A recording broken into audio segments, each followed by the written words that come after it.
Dia após dia, governos investigam fenômenos com OVNIs. Agências espaciais investem milhões de dólares em missões arriscadas. Os melhores cientistas do mundo são recrutados para estudar o espaço. A humanidade observa o céu na esperança de encontrar outras civilizações. No entanto, a resposta pode estar em nosso próprio planeta. Na Terra existem milhares de testemunhas que afirmam já terem visto seres de outros mundos. Qual é a verdade por trás desses relatos? Será que são a chave para compreender o fenômeno dos OVNIs?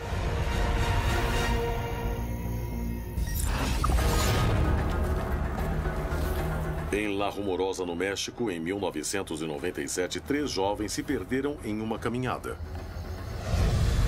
Durante a noite, viram estranhos seres iluminados que os observavam, mas eles sobreviveram para contar. No mesmo ano, o dono de uma granja no Brasil descobriu algo macabro. 11 patas foram mortas e possuíam ferimentos tão fora do comum que veterinários e biólogos não conseguiram determinar sua origem. Testemunhas e investigadores afirmam que foi um ataque do chupacabras. Uma jornalista saiu em busca da verdade. 15 anos depois, em Zarzal del Valle, na Colômbia, alguns vizinhos começaram a viver um terror. Ainda se lembram da presença de estranhos humanoides no local. O que houve por trás desses testemunhos?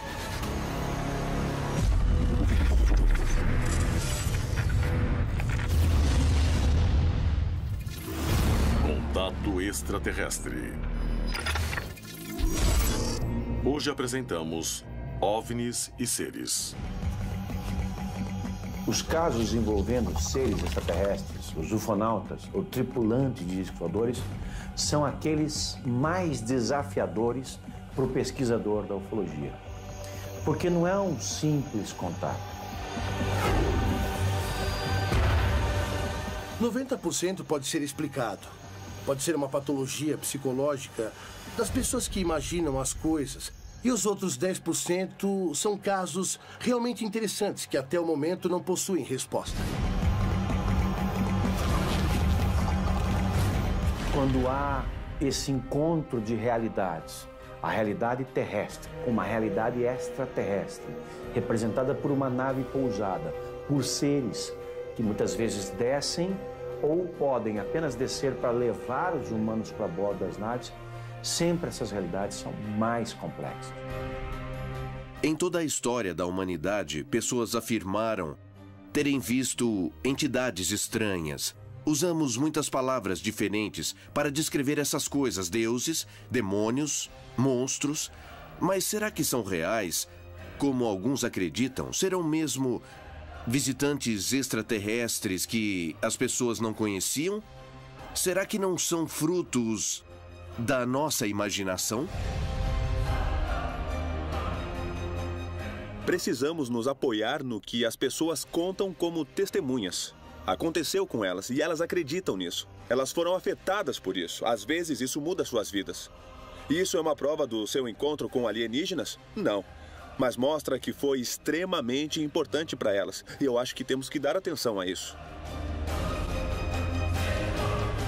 Os OVNIs causam fascinação nos homens, mesmo entre os mais céticos. E os casos mais polêmicos são os que afirmam terem visto seres que não seriam desse mundo. As histórias mais impressionantes do continente são a chave para resolver o mistério.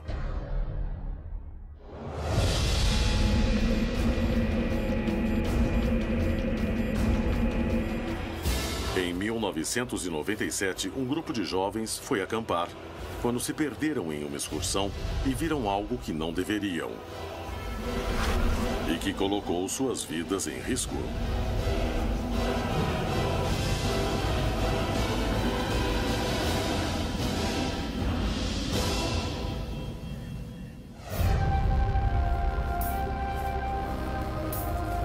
Naquela noite, ficamos no acampamento e de manhã cedo saímos numa caminhada para fazer exercício.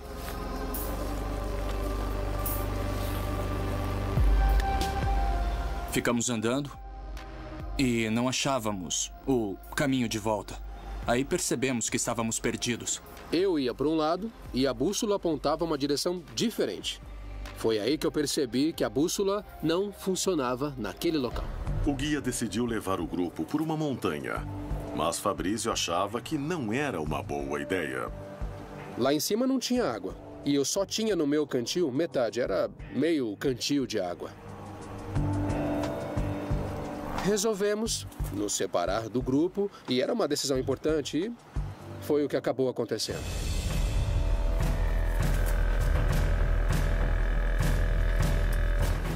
Chegamos a um lugar onde, enfim, pudemos matar nossa sede, mas isso já era umas 5, 6 da tarde, aproximadamente. Começava a anoitecer e eles se desesperavam.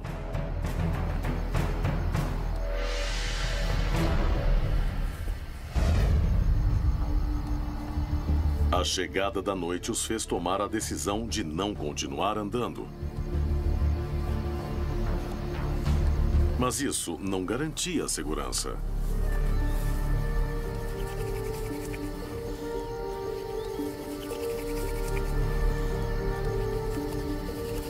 Cada pequeno erro os deixava mais expostos.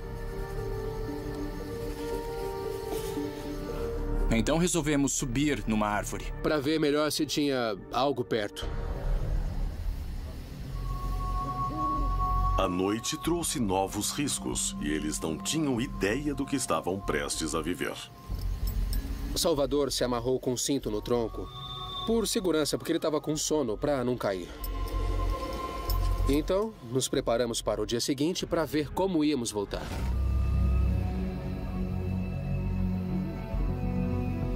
Eles achavam que o mais difícil seria achar o caminho no dia seguinte. Mas primeiro tinham a noite pela frente. Foi quando começou a situação. Então olhamos para cima. E eu comecei a ver. Aí eu falei pro Fabrício e o Lamone, as estrelas estão se mexendo. Era uma estrela bem brilhante, bem baixa, não tinha cabimento. Ela estava um pouco afastada e então foi se aproximando mais ainda na nossa direção. Eu nunca tinha visto nada assim. Era um OVNI? Sim, era um OVNI que vimos. O Salvador levantou, viu e falou, é um OVNI, é um OVNI. Atraídos pela presença da luz forte, eles não se deram conta de que algo bem mais estranho começava a acontecer em uma colina próxima. Na colina dava para ver umas luzes, como gente com lanternas atrás de nós. Aí eu falei, são lanternas, gritem para saberem que estamos aqui. Aqui! Ei! Aqui! Mas não responderam. Ninguém respondeu. Era melhor parar de gritar porque não sabíamos o que era, nem se estávamos vendo coisas. Depois de alguns minutos sem as luzes, pararam de se importar com o que havia acontecido. Preocupados em repor a energia e pensar em um plano para voltar, não se deram conta de que a noite ficava cada vez mais misteriosa. Eu encostei ali do jeito que eu tava. E aí eu dormi. Quando, de repente, sentiram que alguma coisa estava acontecendo. Algo que fez o ambiente mudar. Lamone me disse, você tá vendo o que eu tô vendo? Tudo mudou.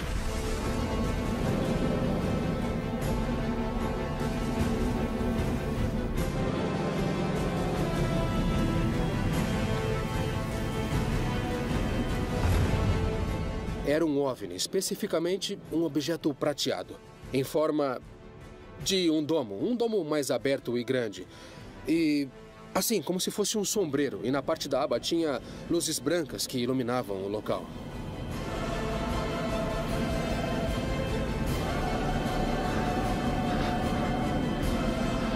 Ele abriu e dentro havia uma luz de várias cores.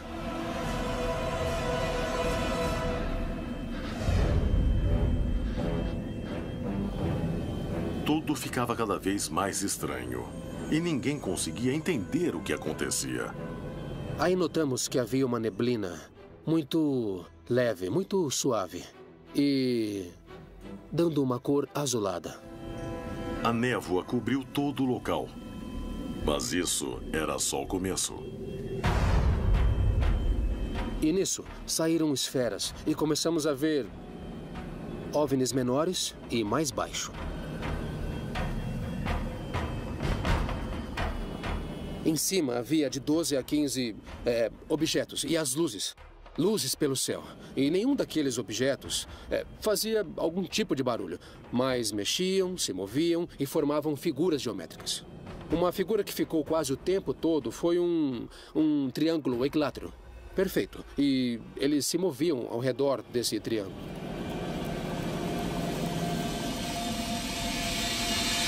Esses OVNIs se abriram e saíram esferas. Saiu uma esfera como uma bola, vermelha, alaranjada, que deu a volta na árvore e parou atrás da minha cabeça.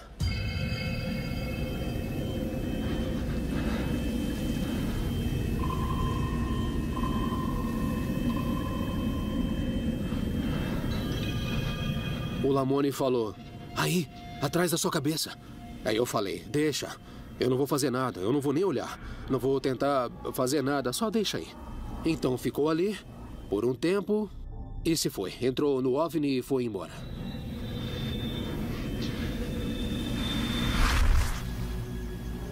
As luzes se afastaram, mas Fabrício e Lamoni continuaram assustados. Eles achavam que o pior já tinha passado, até que Lamoni viu que algo realmente único começava a acontecer no local e alertou Fabrício para que ele olhasse para baixo. Consegui abaixar até o nível dele para ver o que era aquilo. E aí que foi a surpresa.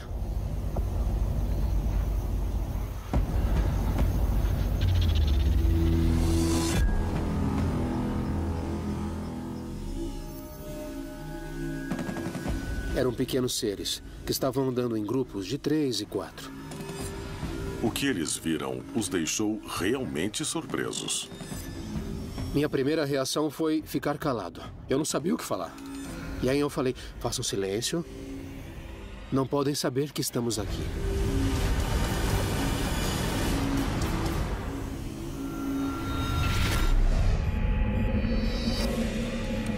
Em 1997, aconteceu um dos casos mais impressionantes de mutilação de animais. 11 patas apareceram mortas em um sítio no Brasil. Todas com ferimentos estranhos, que não tinham explicação. No local havia mais animais, mas nenhum apresentava marcas. Teria sido um ataque do chupacabras, como afirmaram as testemunhas? Ou existe outro tipo de explicação?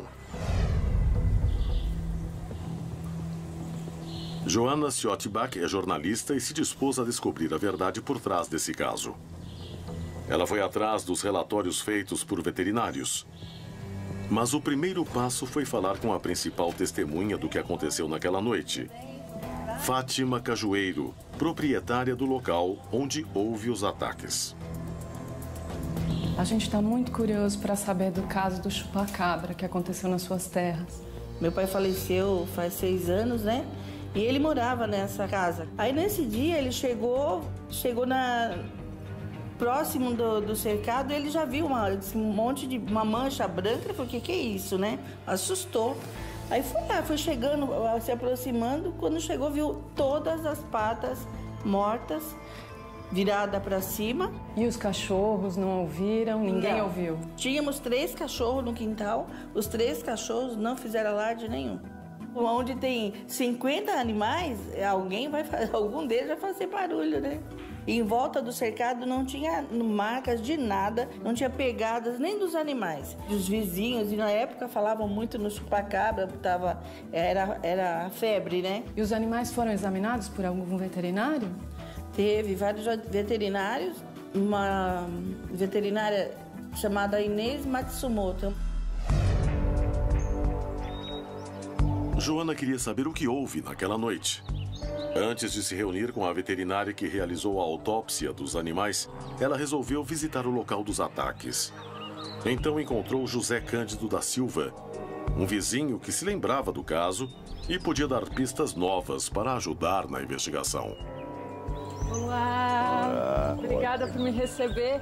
José, ouvi dizer que o senhor sabe do caso que aconteceu aqui no seu vizinho há um tempo atrás, do chupa-cabra. O senhor pode me contar um pouco, por favor? Eu procurei na tela naquela época, também não tinha lugar nenhum aonde o bicho passou. Não dava para trepar na grade? Não dava aí. E nunca mais teve problema nenhum com esses bichos aqui? Não. Ninguém nem descobriu. Chamavam de chupa-cabra. Foi terrível aquilo ali. Joana chegou às primeiras conclusões. Naquela noite não houve barulho, somente as patas foram atacadas. Os cadáveres não ficaram em pedaços, apenas apresentavam uma perfuração. Mas faltava averiguar o que revelou a autópsia. Seria obra de algum animal conhecido? Por que os ataques não voltaram a acontecer? Disposta a descobrir o que houve, Joana foi se reunir com especialistas em biologia, zoologia e veterinária que deram respostas impressionantes. Descobrir a verdade sobre esse caso poderia revelar o que existe por trás das histórias dos chupacabras. Em La Rumorosa, no México, Fabrício, Salvador e Lamoni se perderam em uma excursão. No meio da noite, luzes começaram a rodeá-los.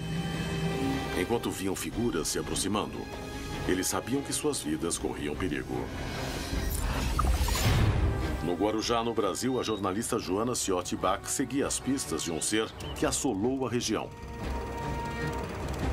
Para testemunhas e investigadores, tratava-se do chupa-cabras. Em Zarzal del Valle, na Colômbia, vizinhos começaram a relatar a aparição de seres estranhos que percorriam a região. Uma equipe de jornalistas investigativos se deparou frente a frente com um fato que até hoje não tem explicação.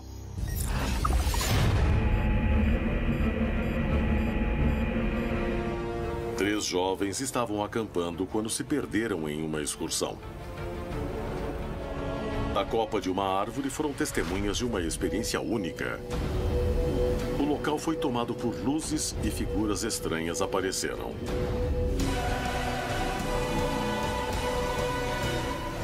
Eu olhei para o céu para ver o que acontecia lá em cima. E tinha mais. Havia mais OVNIs.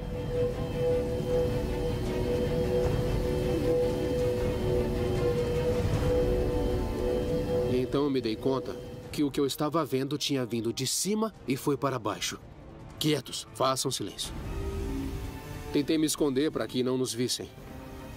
E o Salvador fazia barulho quando ele se mexia. E eu pensava, sem barulho, silêncio, não se mexe nem acorde agora. Então os seres se aproximaram mais.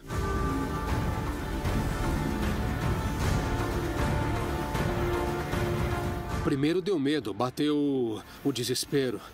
Aí passou um tempo e eu pensei, o que estão fazendo?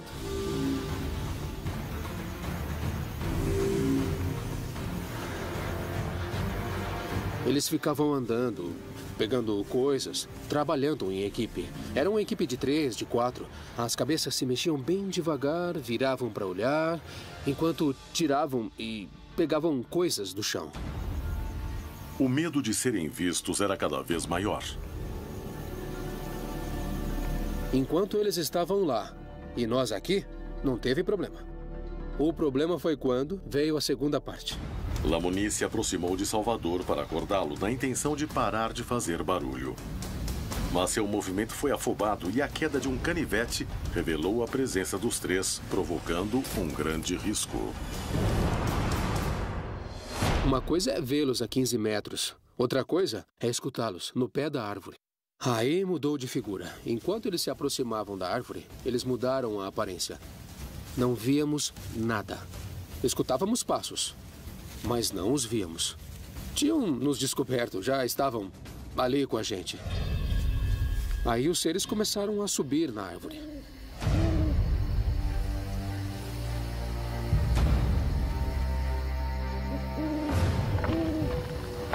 Conforme subiam, deixavam marcas no tronco, fosforescentes.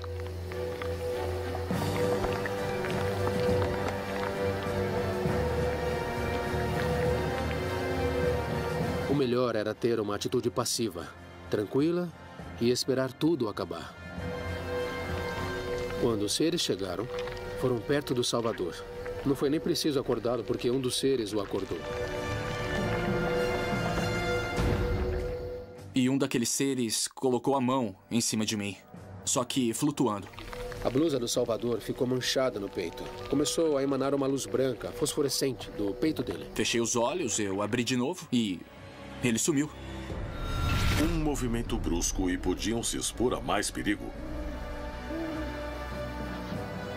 E naquele momento, as luzes começaram a agir de um modo ainda mais estranho.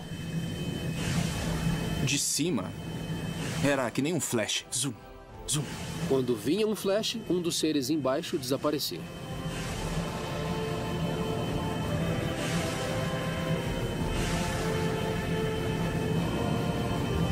Lentamente, os seres que os rodeavam começaram a desaparecer, sem nenhum tipo de explicação. E os OVNIs, como vieram, eles foram embora. E foram diminuindo até não ficar nenhum. Com a partida dos seres, o local parecia ter voltado ao normal.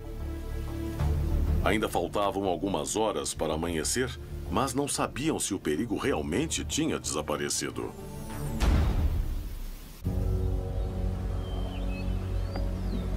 A chegada do amanhecer confirmou que definitivamente algo estranho havia acontecido.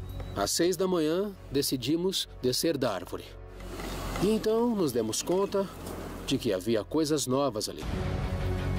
Eles deixaram pedras em forma de um triângulo equilátero.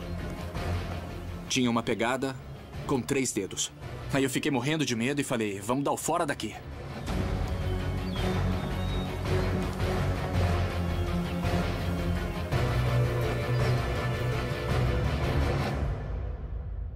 Seria possível 3 pessoas verem o mesmo e lembrarem com tanta exatidão se não fosse um fato real? É um relato que prova que não estamos sozinhos no universo? Existe uma explicação científica para justificar o que viram? Sem sombra de dúvida, o caso de La Rumorosa no México faz parte das muitas histórias cheias de mistério que dia após dia acontecem no continente. Seria a prova final de que estamos sendo visitados ou trata-se de equívocos? A existência de OVNIs é um fato que a ciência admite. Mas isso significa que estamos recebendo a visita de seres de outros planetas? O fenômeno OVNI, para mim, é um fenômeno bem real. Basta ligar a TV, abrir um jornal, ler uma revista, que a gente vai encontrar praticamente todos os dias alguma informação nesse sentido. A origem do fenômeno é desconhecida para mim. Eu acho que o desconhecido em questão sugere fortemente a hipótese extraterrena. Não é questão de acreditar, é questão de investigar o que está diante de nós. Pesquisadores do mundo todo se perguntam qual é a verdade por trás dessas histórias. Qual é a origem desses fenômenos? Entretanto, existem casos em que a natureza das evidências coloca em dúvida nossos conhecimentos científicos. Acho que os tipos de casos de OVNIs mais difíceis de se explicar são aqueles que deixam evidências físicas para trás. Qual o sentido de mudarem a lama do solo? Qual o sentido de queimarem alguma coisa? Existem muitos casos físicos que deixam alguma coisa para nós examinarmos.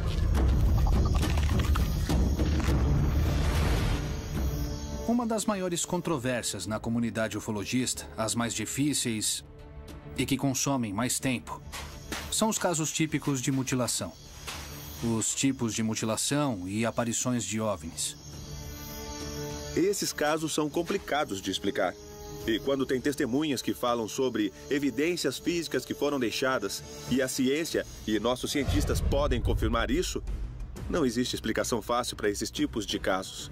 Isso nos diz que alienígenas chegaram, que eles existem. É um fato matemático e é um fato científico. Eu acredito que é um fato. A questão é, será que vieram aqui? Os casos que apresentam evidências físicas estão entre os mais intrigantes. E aqueles com ataques a rebanhos continuam em discussão por especialistas de todas as áreas. Em Em 1997, aconteceu um dos casos mais impressionantes de mutilação de animais. Johanna Schiottbach encontrou a proprietária da granja onde as patas foram achadas mortas. No local havia outros animais, mas nenhum apresentava marcas. Na noite anterior ao ataque não houve barulho. Também não havia pegadas. Poderia se tratar de um ataque do chupacabras. Inês Matsumoto é a veterinária que realizou a autópsia das patas e se lembra de tudo o que ocorreu. É uma testemunha importante para compreendermos o que realmente aconteceu. Muito obrigada por me receber, doutora. Eu fiquei sabendo que foi a senhora quem fez as autópsias nas aves. Correto. Vou pegar umas fotos para lhe explicar um pouquinho melhor. Ah, que legal. Tá? Então, são várias patas, né? Algumas delas tinham essas perfurações, e bastante profundas. E quando eu abri uma delas, assim, longitudinalmente, elas praticamente não tinham sangue. Não tinham sangue. Nenhum. E o pulmão estava, sim, parecia que havia estourado, explodido. Como se fosse um esforço muito grande que elas fizeram, né? Então, isso que a gente aprende na faculdade, uma doença não ocorre de um dia para o outro. E um predador, ele não atacaria o peito. Ele geralmente viria a nível de pescoço, para quebrar, para matar, para comer. Só se fosse um predador que a gente não conhece. Isso. E o dono do sítio achava que vinha uma coisa de cima, como se estivesse voando. E voltasse voando. Porque o cerco, estava tudo intacto. Você nunca tinha visto alguma coisa assim? Nunca, nesse sentido, não. Muito obrigada, doutora. Inês confirma que os ferimentos que as patas apresentavam não eram comuns. E que em todos os seus anos de experiência nunca tinha visto nem voltou a ver algo parecido. Disposta a descobrir o que houve, Johanna se reuniu com especialistas em biologia e zoologia que dariam respostas impressionantes. Descobrir a verdade sobre esse caso permitiria saber o que existe por trás das histórias do chupacabras. Existem seres de outros mundos que visitam a Terra. Em Zarzal del Valle, na Colômbia, um grupo de vizinhos teve sua rotina alterada após uma grande quantidade de relatos sobre seres estranhos que percorriam a região. Uma equipe jornalística foi até o local para descobrir a verdade. E nunca mais vão esquecer o que encontraram.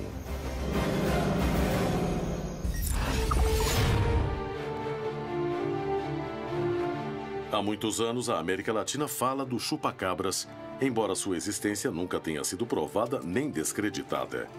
Se é um mito, como explicar as mutilações de animais em grandes quantidades?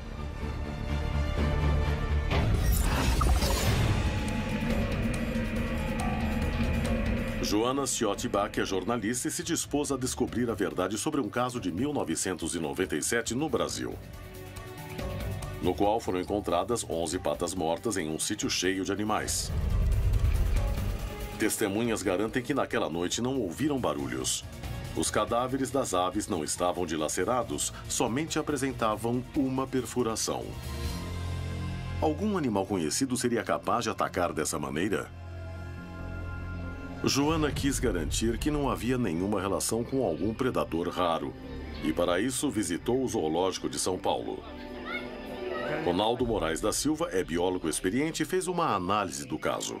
Eu queria que você me ajudasse a entender, será que algum tipo de predador poderia causar esse tipo de mutilação, esse tipo de ferimento? Sim, existem vários tipos de predadores, né, de vida silvestre que poderiam fazer este tipo de ferimento, mas teria continuidade, ou seja, pelo menos alguns dos animais teriam sido levados ou terem sido comidos ali mesmo, né?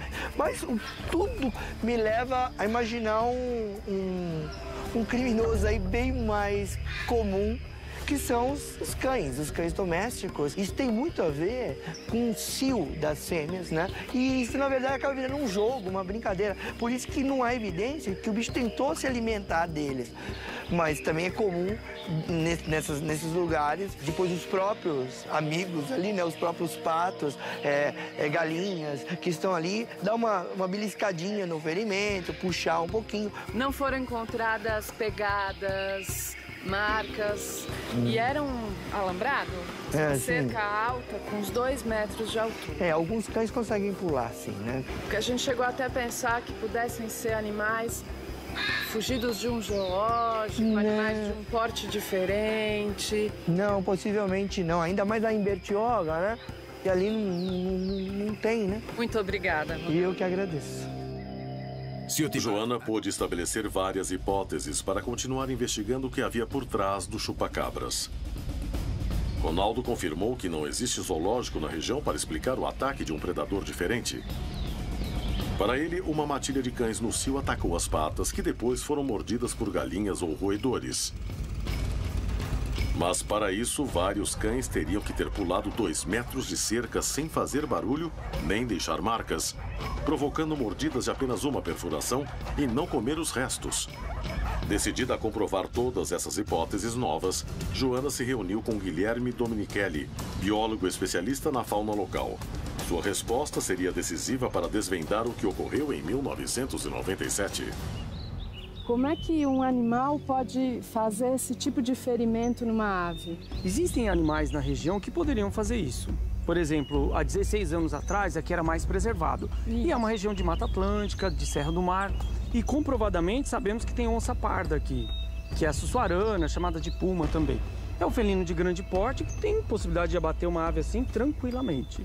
Outros animais que podem fazer um estrago desse, um ataque desse, são cães domésticos. Agora, a forma que o animal está abatido, né, essas aves estão mortas, aí o que chama mais atenção.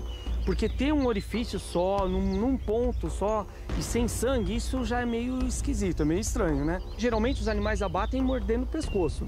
E o pescoço, pelas fotos, mostra que dessas aves estava íntegro, não tinha ferimento. Você acha que, mesmo em outros lugares, pode haver algum animal capaz de fazer esse tipo de ferimento? Com essa característica desse orifício, sem o sangue naquele ponto, eu não conheço um animal que faria assim, dessa maneira, dessa forma. Joana Ciotti-Bach reuniu as seguintes informações. Os vizinhos não ouviram barulho. No local não havia pegadas nem cercas quebradas. Os únicos animais atacados foram as patas. Inês afirmou que nunca viu algo igual. A opinião dos especialistas ficou dividida. Enquanto Ronaldo achou que foi a mordida de um cachorro, Guilherme afirmou que deviam ter deixado marcas mais violentas. Ambos descartaram se tratar de um animal raro. Seria uma nova espécie? Estabelecer a origem dessa suposta nova espécie fez os pesquisadores considerarem o fenômeno OVNI há muitos anos, já que as pistas levam a suspeitas de presença de seres extraterrestres na zona rural da América Latina. Ao longo de todo o continente, as histórias de presenças de seres que parecem de outro planeta se repetem. E muitos especialistas acreditam que aqui é possível encontrar a chave para descobrir se estamos sozinhos ou não no universo. Em 2012, a tranquila comunidade de Zarzal del Valle começou a viver acontecimentos incomuns. Dezenas de testemunhas afirmavam ter visto seres estranhos que apareciam durante a noite. 3 jornalistas resolveram investigar o local e organizaram uma vigília com um morador da região. Estavam dispostos a tudo, acreditando que fossem revelar um grande mistério, mas caíram em uma armadilha, sem ao menos suspeitar que correriam um grande perigo.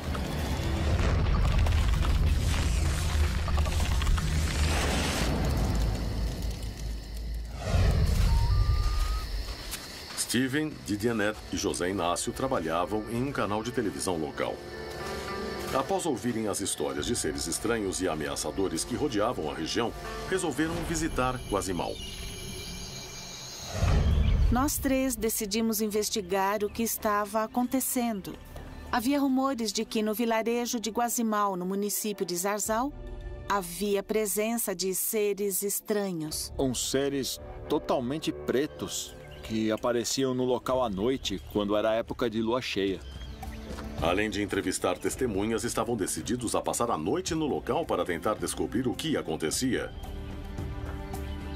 Guillermo, um antigo morador da região, resolveu fazer parte da vigília para confirmar os boatos que tinha escutado.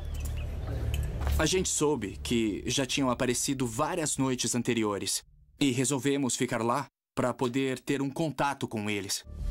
Ingênuos, eles montaram um acampamento na área onde, segundo a vizinhança, os seres estranhos tinham sido vistos mais vezes. Ao anoitecer, todo o povo de Zarzal del Valle se escondia de medo. Mas eles eram os únicos decididos a enfrentar os homens de preto. E quando chegou a noite, os preparativos começaram. Mas algo parecia observá-los.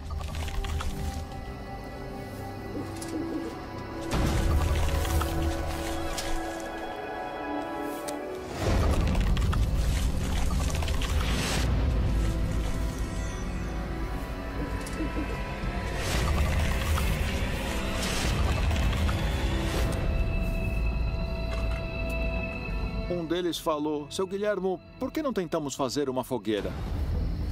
A gente saiu para pegar a madeira e começamos a conversar e comentamos que os seres podiam estar por perto.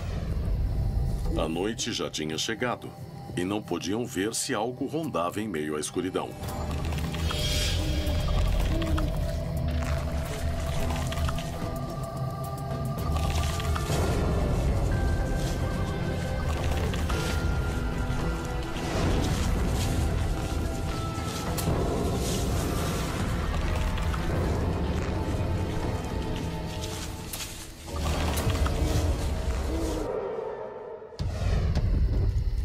Reunidos ao redor da fogueira, eles conversavam sem preocupação. Mas o perigo os espreitava. E ali a gente falava que podiam atacar. De repente, nunca se sabe, é preciso se prevenir. Guillermo conhecia as histórias e queria se proteger. Comecei uma oração de proteção por todos nós e os moradores do vilarejo. E ele começou um ritual, agradecendo o fogo para que ele nos protegesse. Também por caso dessas coisas ou seres não fossem muito amistosos com a presença humana.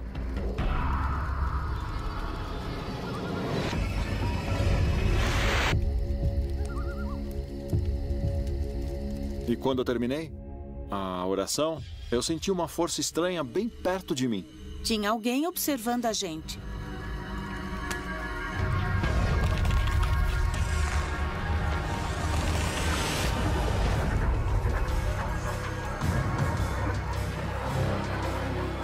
E tinha um ser nos observando. Vimos que alguma coisa se mexeu fora da casa, então fomos até lá para ver o que era. A decisão de se afastar da fogueira os colocou em perigo. Guillermo se dirigiu ao local onde havia percebido a presença. Suas ações teriam grandes consequências, mas ele ainda não sabia.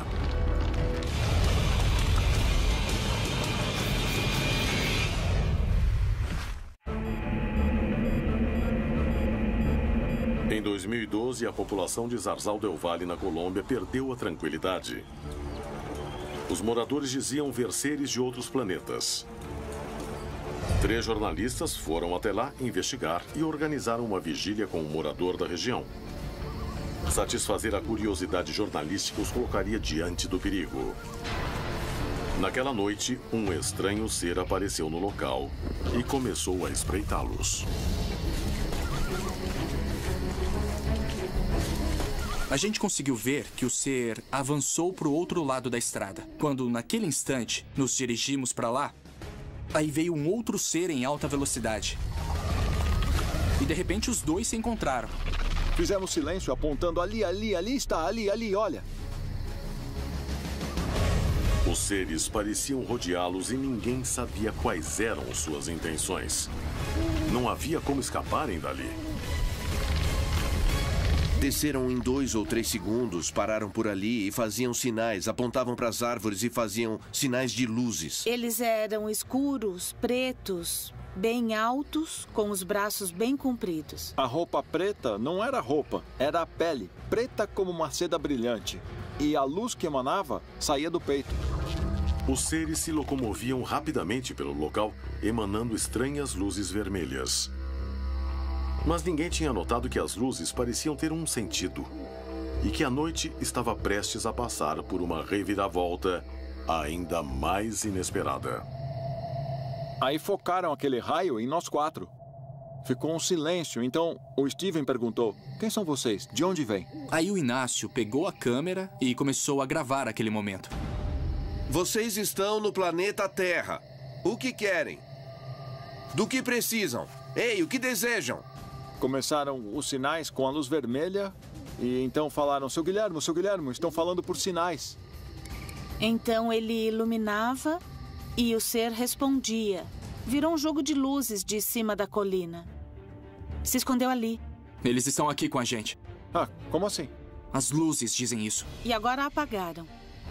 2 vezes indicam que estão aqui. Do alto de uma árvore, Steven dava sinais com a lanterna. E, incrivelmente, parecia se comunicar com eles.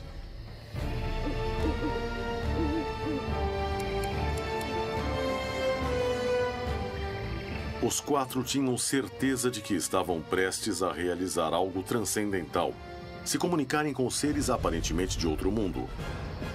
Entretanto, um fato inesperado frustrou o objetivo. Ele conseguiu gravar alguns segundos. Eu estava na árvore quando chegaram umas pessoas que estavam a cavalo. É um cavalo que está vindo? A luz da colina. Não podem subir aqui, não. Por quê? Bem agora. No meio das luzes. Não podem vir. Não podem.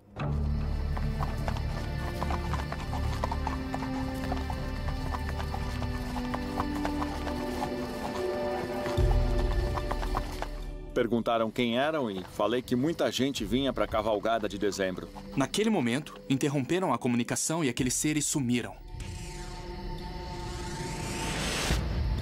Apagaram as luzes infravermelhas e se foram. A experiência de dezembro de 2012 mudou para sempre a vida de Stephen, José Inácio, Guillermo e de Diane. O que realmente aconteceu naquela noite é algo que permanece um mistério. Os eventos relatados em Zarzal del Valle, na Colômbia, são apenas um entre tantos que todos os dias são narrados no continente. O que há por trás dessas histórias? Serão a prova mais convincente de que não estamos sozinhos no universo? Ou são a demonstração de que as histórias que envolvem fenômenos OVNIs não passam de mitologia e folclore? Os seres humanos sempre ouviram histórias sobre anjos, demônios, Deus e o diabo. Talvez seja inerente a eles.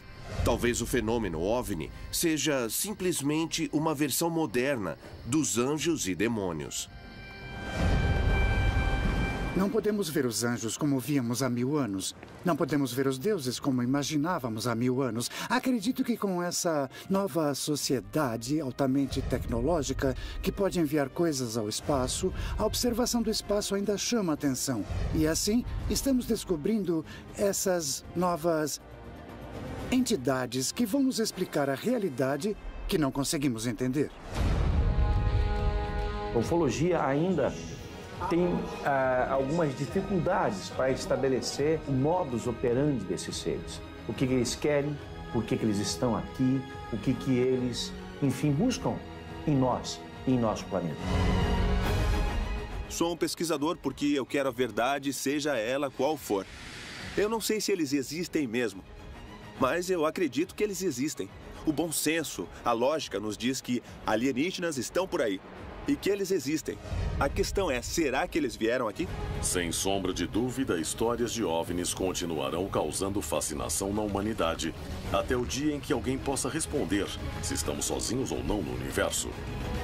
Enquanto isso, milhares de pessoas em todo o mundo seguem acreditando que algumas experiências comprovam que já fomos visitados por seres de outros planetas. Será que o homem algum dia conseguirá responder esse mistério? O que se esconde por trás do fenômeno OVNI? Que outras histórias estão escondidas no continente americano? Chegou a hora de irmos em busca da verdade.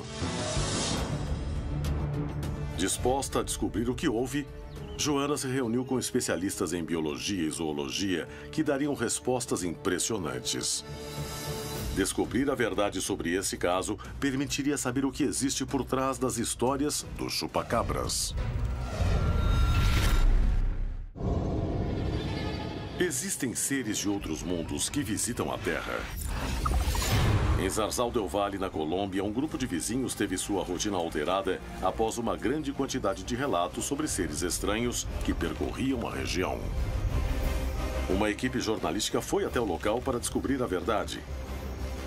E nunca mais vão esquecer o que encontraram.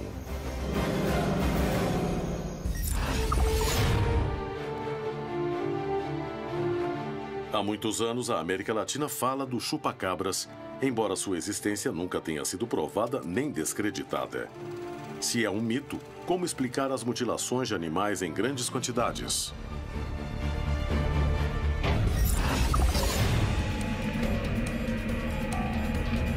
Joana Ciotti Bach é jornalista e se dispôs a descobrir a verdade sobre um caso de 1997 no Brasil, no qual foram encontradas 11 patas mortas em um sítio cheio de animais. Testemunhas garantem que naquela noite não ouviram barulhos. Os cadáveres das aves não estavam dilacerados, somente apresentavam uma perfuração. Algum animal conhecido seria capaz de atacar dessa maneira? Joana quis garantir que não havia nenhuma relação com algum predador raro, e para isso visitou o Zoológico de São Paulo. Ronaldo Moraes da Silva é biólogo experiente e fez uma análise do caso. Eu queria que você me ajudasse a entender, será que algum tipo de predador poderia causar esse tipo de mutilação, esse tipo de ferimento? Sim, existem vários tipos de predadores, né, de vida silvestre que poderiam fazer este tipo de ferimento, mas teria continuidade, ou seja, pelo menos alguns dos animais teriam sido levados ou terem sido comidos ali mesmo, né?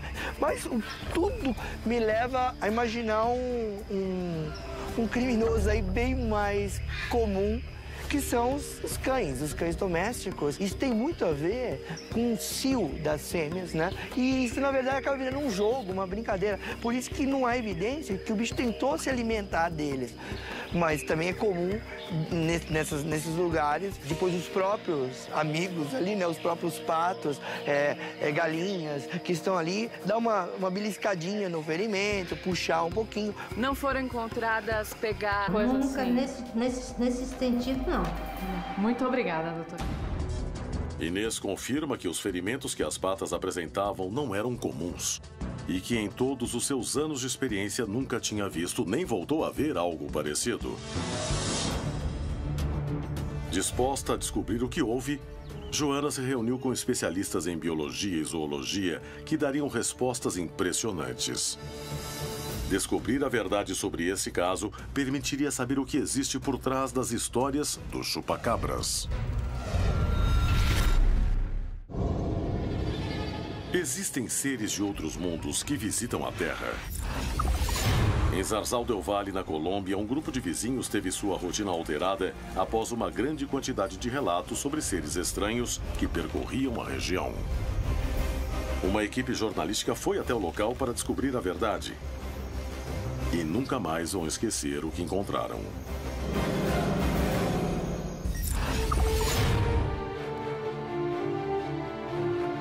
Há muitos anos, a América Latina fala do chupacabras, embora sua existência nunca tenha sido provada nem descreditada.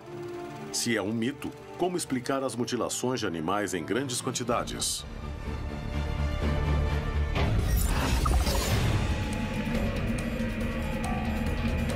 Joana Ciotti Bach é jornalista e se dispôs a descobrir a verdade sobre um caso de 1997 no Brasil, no qual foram encontradas 11 patas mortas em um sítio cheio de animais. Testemunhas garantem que naquela noite não ouviram barulhos. Os cadáveres das aves não estavam dilacerados, somente apresentavam uma perfuração. Algum animal conhecido seria capaz de atacar dessa maneira? Joana quis garantir que não havia nenhuma relação com algum predador raro, e para isso visitou o Zoológico de São Paulo. Ronaldo Moraes da Silva é biólogo experiente e fez uma análise do caso. Queria que você me ajudasse a entender, será que algum tipo de predador poderia causar esse tipo de mutilação, esse tipo de ferimento? Sim, existem vários tipos de predadores, né, de vida silvestre que poderiam fazer este tipo de ferimento, mas teria continuidade, ou seja, pelo menos alguns dos animais teriam sido levados ou terem sido comidos ali mesmo, né? Mas tudo me leva a imaginar um criminoso aí bem mais comum, que são os cães domésticos. Isso tem muito a ver com o cio das fêmeas, né? E isso, na verdade, acaba virando um jogo, uma brincadeira. Por isso que não há evidência que o bicho tentou se alimentar deles. Uma equipe de jornalistas investigativos se deparou frente a frente com um fato que até hoje não tem explicação.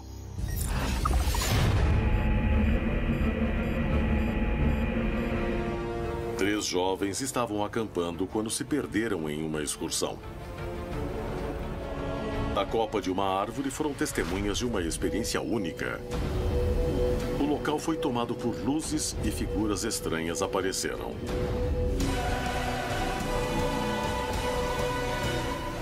Eu olhei para o céu para ver o que acontecia lá em cima. E tinha mais. Havia mais OVNIs.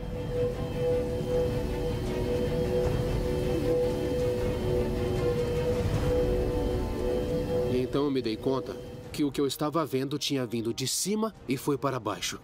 Quietos, façam silêncio. Tentei me esconder para que não nos vissem. E o Salvador fazia barulho quando ele se mexia. E eu pensava, sem barulho, silêncio, não se mexe nem acorde agora. Então os seres se aproximaram mais.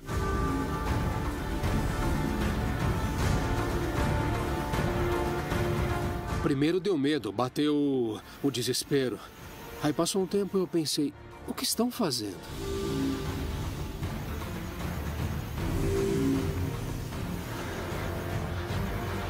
Eles ficavam andando, pegando coisas, trabalhando em equipe. Era uma equipe de 3, de 4. As cabeças se mexiam bem devagar, viravam para olhar, enquanto tiravam e pegavam coisas do chão.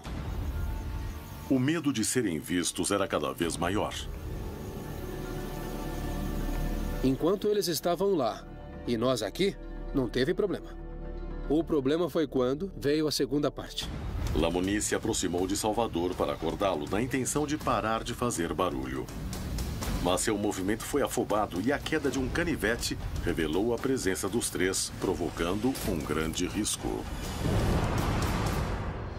Uma coisa é vê-los a 15 metros. Outra coisa é escutá-los no pé da árvore. Aí mudou de figura. Enquanto eles se aproximavam da árvore, eles mudaram a aparência. Não víamos nada. Escutávamos passos, mas não os víamos. Tinham nos descoberto, já estavam ali com a gente. Aí os seres começaram a subir na árvore.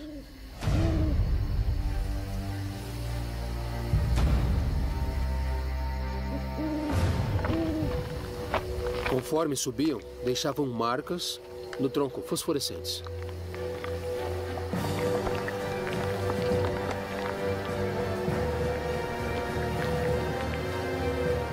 O melhor era ter uma atitude passiva. De equívocos. A existência de OVNIs é um fato que a ciência admite. Mas isso significa que estamos recebendo a visita de seres de outros planetas? O fenômeno OVNI, para mim, é um fenômeno bem real. Basta ligar a TV, abrir um jornal, ler uma revista, que a gente vai encontrar praticamente todos os dias alguma informação nesse sentido. A origem do fenômeno é desconhecida para mim. Eu acho que o desconhecido em questão sugere fortemente a hipótese extraterrena. Não é questão de acreditar, é questão de investigar o que está diante de nós. Pesquisadores do mundo todo se perguntam qual é a verdade por trás dessas histórias. Qual é a origem desses fenômenos? Entretanto, existem casos em que a natureza das evidências coloca em dúvida nossos conhecimentos científicos. Acho que os tipos de casos de OVNIs mais difíceis de se explicar são aqueles que deixam evidências físicas para trás. Qual o sentido de mudarem a lama do solo? Qual o sentido de queimarem alguma coisa? Existem muitos casos físicos que deixam alguma coisa para nós examinarmos.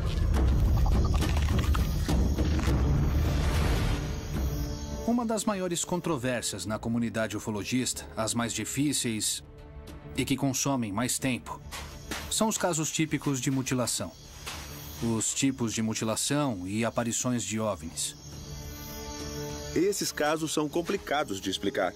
E quando tem testemunhas que falam sobre evidências físicas que foram deixadas, e a ciência e nossos cientistas podem confirmar isso, não existe explicação fácil para esses tipos de casos. Isso nos diz que alienígenas chegaram, que eles existem. É um fato matemático e é um fato científico. Eu acredito que é um fato. A questão é, será que vieram aqui? Os casos que apresentam evidências físicas estão entre os mais intrigantes. E aqueles com ataques a rebanhos continuam em discussão por especialistas de todas as áreas. Em 1997, aconteceu um dos casos mais impressionantes de mutilação de animais. Joanna Schiottbach encontrou a proprietária da granja onde as patas foram achadas mortas. No local havia outros animais, mas nenhum apresentava marcas. Na noite anterior ao ataque não houve barulho. Também não havia pegadas. Poderia se tratar de um ataque do chupacabras. Inês Matsumoto é a veterinária que realizou a autópsia das patas e se lembra de tudo o que ocorreu. É uma testemunha importante para compreender. Joanna Schiottbach é jornalista e se dispôs a descobrir a verdade sobre um caso de 1997 no Brasil, no qual foram encontradas 11 patas mortas em um sítio cheio de animais. Testemunhas garantem que naquela noite não ouviram barulhos. Os cadáveres das aves não estavam dilacerados, somente apresentavam uma perfuração. Algum animal conhecido seria capaz de atacar dessa maneira?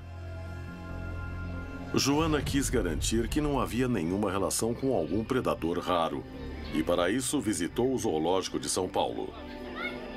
Ronaldo Moraes da Silva é biólogo experiente e fez uma análise do caso.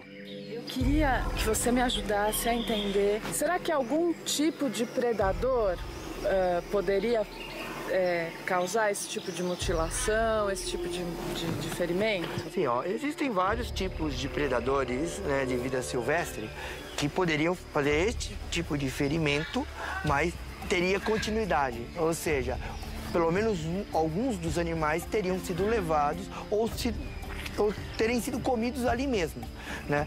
Mas tudo me leva a imaginar um criminoso aí bem mais comum, que são os cães domésticos. Isso tem muito a ver com o cio das fêmeas, né? E isso, na verdade, acaba virando um jogo, uma brincadeira. Por isso que não há evidência que o bicho tentou se alimentar deles. Mas também é comum nesses lugares, depois os próprios amigos ali, né? Os próprios patos, galinhas que estão ali, dar uma beliscadinha no ferimento, puxar um pouquinho. Não foram encontradas pegadas, marcas, e era um alambrado, cerca alta, com uns 2 metros de altura. Alguns cães conseguem pular, sim, né? Porque a gente chegou até a pensar que pudessem ser animais fugidos de um zoológico, animais de um porte diferente. Não, possivelmente não, ainda mais lá em Bertioga, né? E ali não tem, né? Muito obrigada. E eu que agradeço. Joanna pôde estabelecer várias hipóteses para continuar investigando o que havia por trás do chupacabras. Ronaldo confirmou que não existe zoológico na região para explicar o ataque de um predador diferente. Para ele, uma matilha de cães no cio atacou as patas, que depois foram mordidas por galinhas ou roedores. Mas para isso, vários cães teriam que ter pulado 2 metros de cerca sem fazer barulho nem deixar marcas, provocando mordidas de apenas uma perfuração e não comer os restos. Decidida a comprovar todas essas hipóteses novas, Joana se reuniu com Guilherme Domenichelli, biólogo especialista na fauna local. Sua resposta seria decisiva: fazer barulho. Mas seu movimento foi afobado e a queda de um canivete revelou a presença dos 3, provocando um grande risco. Uma coisa é vê-los a 15 metros. Outra coisa é escutá-los no pé da árvore. Aí mudou de figura. Enquanto eles se aproximavam da árvore, eles mudaram a aparência. Não víamos nada. Escutávamos passos, mas não os víamos. Tinham nos descoberto, já estavam ali com a gente. Aí os seres começaram a subir na árvore.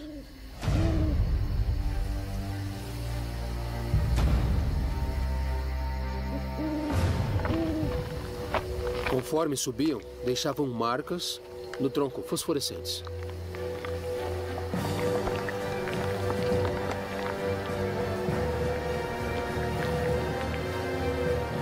O melhor era ter uma atitude passiva, tranquila e esperar tudo acabar. Quando os seres chegaram, foram perto do Salvador. Não foi nem preciso acordá-lo, porque um dos seres o acordou. E um daqueles seres colocou a mão em cima de mim, só que flutuando. A blusa do Salvador ficou manchada no peito. Começou a emanar uma luz branca, fosforescente, do peito dele. Fechei os olhos, eu abri de novo e ele sumiu. Um movimento brusco e podiam se expor a mais perigo. E naquele momento, as luzes começaram a agir de um modo ainda mais estranho. De cima, era que nem um flash. Zoom, zoom. Quando vinha um flash, um dos seres embaixo desaparecia.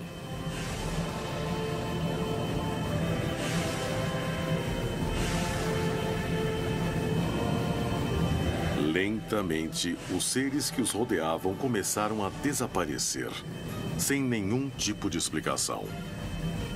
E os OVNIs, como vieram, eles foram embora. E foram diminuindo até não ficar nenhum.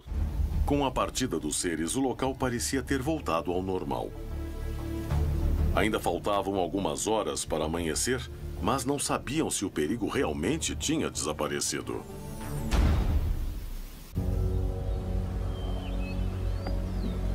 A chegada do amanhecer confirmou que definitivamente algo estranho havia acontecido. Às 6 da manhã, decidimos descer da árvore. E então nos demos conta de que havia coisas novas ali. Eles deixaram pedras em forma de um triângulo equilátero. Tinha uma pegada com 3 dedos. Aí eu fiquei morrendo de medo e falei, vamos dar o fora daqui.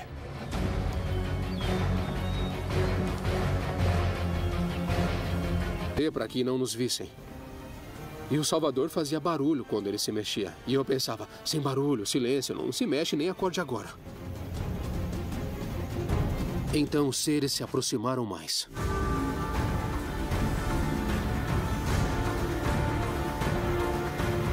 Primeiro deu medo, bateu o desespero.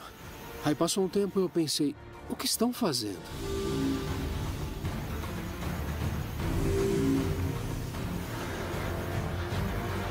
Eles ficavam andando, pegando coisas, trabalhando em equipe. Era uma equipe de 3, de 4. As cabeças se mexiam bem devagar, viravam para olhar, enquanto tiravam e pegavam coisas do chão. O medo de serem vistos era cada vez maior. Enquanto eles estavam lá e nós aqui, não teve problema. O problema foi quando veio a segunda parte. Lamoni se aproximou de Salvador para acordá-lo na intenção de parar de fazer barulho. Mas seu movimento foi afobado e a queda de um canivete revelou a presença dos 3, provocando um grande risco. Uma coisa é vê-los a 15 metros. Outra coisa é escutá-los no pé da árvore. Aí mudou de figura. Enquanto eles se aproximavam da árvore, eles mudaram a aparência. Não víamos nada. Escutávamos passos, mas não os víamos. Tinham nos descoberto, já estavam ali com a gente.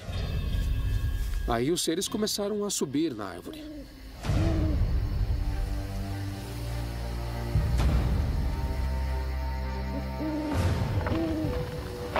Conforme subiam, deixavam marcas no tronco fosforescentes.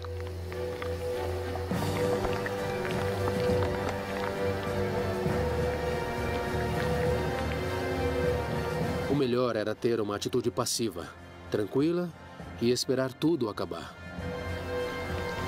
Quando os seres chegaram, foram perto do Salvador. Não foi nem preciso acordá-lo, porque um dos seres o acordou.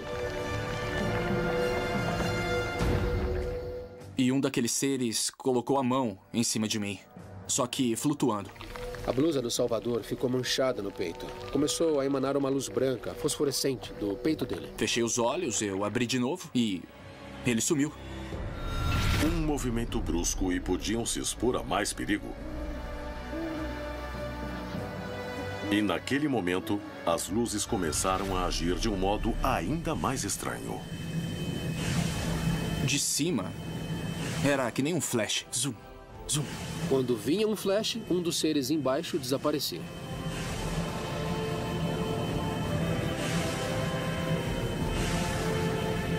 E pegavam coisas do chão. O medo de serem vistos era cada vez maior. Enquanto eles estavam lá e nós aqui, não teve problema. O problema foi quando veio a segunda parte. Lamoni se aproximou de Salvador para acordá-lo na intenção de parar de fazer barulho. Mas seu movimento foi afobado e a queda de um canivete revelou a presença dos três, provocando um grande risco. Uma coisa é vê-los a 15 metros. Outra coisa é escutá-los no pé da árvore. Aí mudou de figura. Enquanto eles se aproximavam da árvore, eles mudaram a aparência. Não víamos nada. Escutávamos passos, mas não os víamos. Tinham nos descoberto, já estavam ali com a gente. Aí os seres começaram a subir na árvore.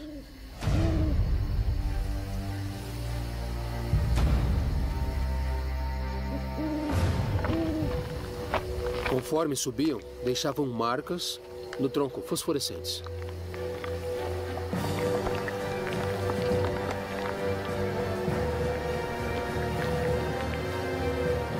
O melhor era ter uma atitude passiva, tranquila e esperar tudo acabar.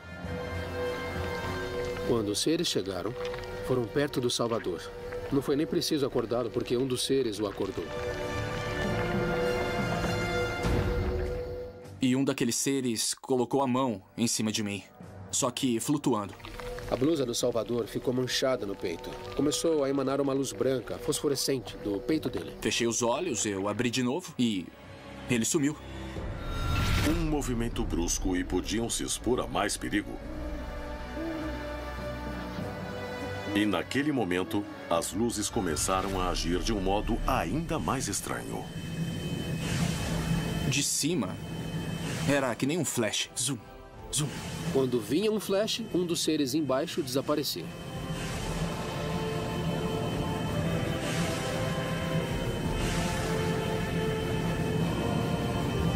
Lentamente, os seres que os rodeavam começaram a desaparecer, sem nenhum tipo de explicação. E os OVNIs, como vieram, eles foram embora. E foram diminuindo até não ficar nenhum. Com a partida dos seres, o local parecia ter voltado ao normal. Ainda faltavam algumas horas para amanhecer, mas não sabiam se o perigo realmente tinha desaparecido.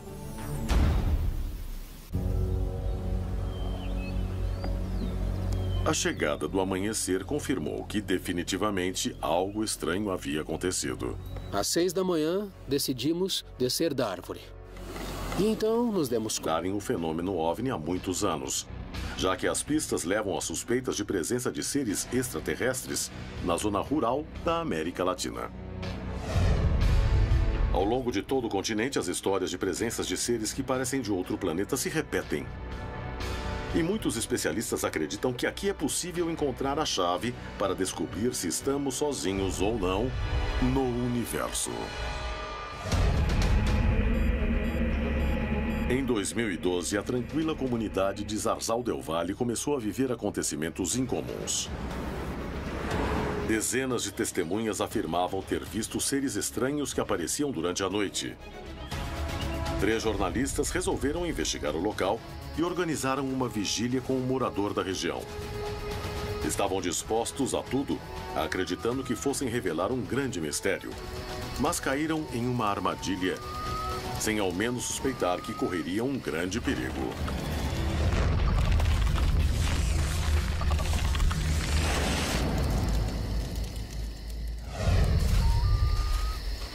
Steven, Didianet e José Inácio trabalhavam em um canal de televisão local. Após ouvirem as histórias de seres estranhos e ameaçadores que rodeavam a região, resolveram visitar Guazimal. Nós 3 decidimos investigar o que estava acontecendo. Havia rumores de que no vilarejo de Guazimal, no município de Zarzal, havia presença de seres estranhos. Uns seres totalmente pretos que apareciam no local à noite, quando era época de lua cheia. Além de entrevistar testemunhas, estavam decididos a passar a noite no local para tentar descobrir o que acontecia. Guillermo, um antigo morador da região, resolveu fazer parte da vigília para confirmar os boatos que tinha escutado. A gente soube que já tinham aparecido várias noites anteriores e resolvemos ficar lá para poder ter um contato com eles. Ingênuos, eles montaram um acampamento na área onde, segundo a vizinhança, os seres estranhos tinham sido vistos mais vezes. Ao anoitecer, todo o povo de Zarzal del Valle se escondia de medo. Mas eles eram os únicos decididos a enfrentar os homens de preto. E quando chegou a noite, os preparativos começaram. Mas algo parecia observá-los.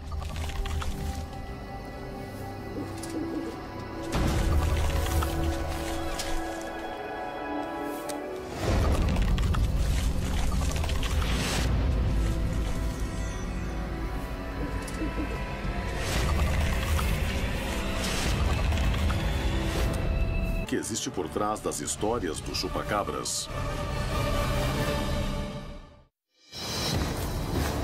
Em La Rumorosa, no México, Fabrício, Salvador e Lamoni se perderam em uma excursão. No meio da noite, luzes começaram a rodeá-los. Enquanto viam figuras se aproximando, eles sabiam que suas vidas corriam perigo. No Guarujá, no Brasil, a jornalista Joana Ciotti Bach seguia as pistas de um ser que assolou a região. Para testemunhas e investigadores, tratava-se do chupacabras. Em Zarzal del Valle, na Colômbia, vizinhos começaram a relatar a aparição de seres estranhos que percorriam a região. Uma equipe de jornalistas investigativos se deparou frente a frente com um fato que até hoje não tem explicação.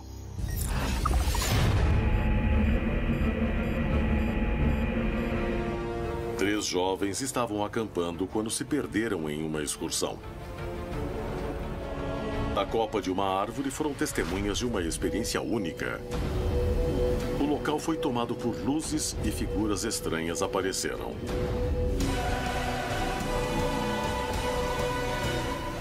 Eu olhei para o céu para ver o que acontecia lá em cima.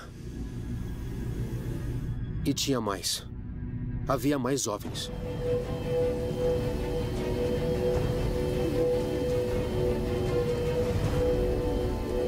E então eu me dei conta que o que eu estava vendo tinha vindo de cima e foi para baixo. Quietos, façam silêncio. Tentei me esconder para que não nos vissem. E o Salvador fazia barulho quando ele se mexia. E eu pensava, sem barulho, silêncio, não se mexe nem acorde agora. Então os seres se aproximaram mais.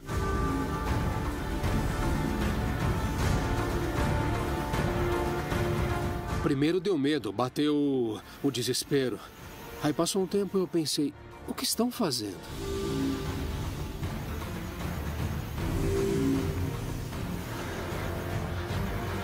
Eles ficavam andando, pegando coisas, trabalhando em equipe. Era uma equipe de 3, de 4. As cabeças se mexiam bem devagar, viravam para olhar, enquanto tiravam e pegavam coisas do chão. O medo de serem vistos era cada vez maior. Enquanto eles estavam lá e nós aqui, não teve problema. O problema foi quando veio a segunda parte. Lamoni se aproximou de Salvador para acordá-lo na intenção de parar de fazer barulho. Mas seu movimento foi afobado e a queda de um canivete revelou a presença dos três, provocando um grande risco. Uma coisa